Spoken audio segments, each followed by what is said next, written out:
Un zeste d'info. Zoom sur notre nutrition dans un zeste d'info avec Matteo Pasto, notre journaliste stagiaire de l'ISCPA, l'Institut supérieur des médias de Paris. On va parler de l'immanquable du repas. Et oui Romain, le fromage. Saviez-vous que la France est le pays où l'on consomme le plus de fromage par habitant ? Selon un classement de la Fédération internationale des produits laitiers, les Français consommaient en moyenne 25,9 kg de fromage par personne en 2013. Mais alors la question que l'on se pose, est-ce que le fromage fait-il grossir ? On écoute Marie-Laure Bougel, diététicienne, nutritionniste. Alors non, le fromage ne fait pas grossir, tout dépend de la quantité du type de fromage que vous consommez. Donc dans le fromage, il y a quoi ? Des protéines, du sel, des matières grasses, de la vitamine D et du calcium. Donc c'est plutôt un aliment qui a des bonnes vertus. Les recommandations nutritionnelles nous indiquent qu'il faut consommer 2 produits laitiers par jour pour les adultes. D'accord ? Donc on va prendre plutôt un laitage à un repas et l'autre repas, on peut prendre une part de fromage. Mais il faut contrôler la quantité. Donc, c'est quoi la quantité ? C'est à peu près 30 grammes. 30 grammes, ça correspond à quoi ? Ça correspond à 1/8 de camembert. Ça, on le trouve facilement dans les restaurations d'entreprise, c'est déjà portionné.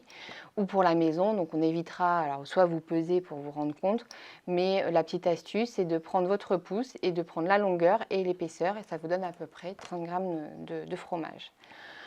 Alors, il faut un petit peu varier les types de fromage, parce que ça peut aller du simple au double. Donc les fromages les plus caloriques, on va trouver le fromage de chèvre sec, on est à peu près à 400 calories. Tout ce qui est pâte dure, comme le Beaufort, l'Emmental, le Comté.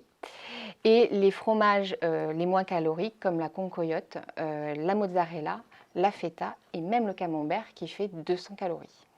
Donc vraiment, mon conseil, c'est de ne pas bannir le fromage, mais de le contrôler à 30 grammes par jour, une fois par jour.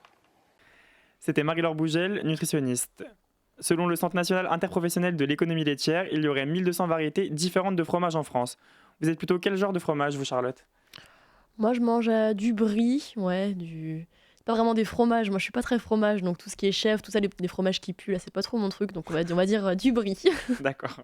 Les fromages qui sentent bon, on n'en voit pas partout. Le brie, ça sent pas trop fort. Ouais. Et vous, Romain ?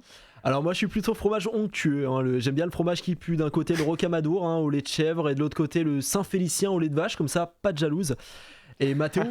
Alors moi j'aime tout, du Pont-l'Évêque au Saint-Marcellin en passant par le Bleu de Bresse, vraiment je ne suis pas difficile. On n'est pas compliqué, on se rejoint là-dessus. Merci beaucoup Matteo Pasto, vous pouvez retrouver cette chronique sur notre site et notre application Radio Sensation, réagissez #1zeste d'info.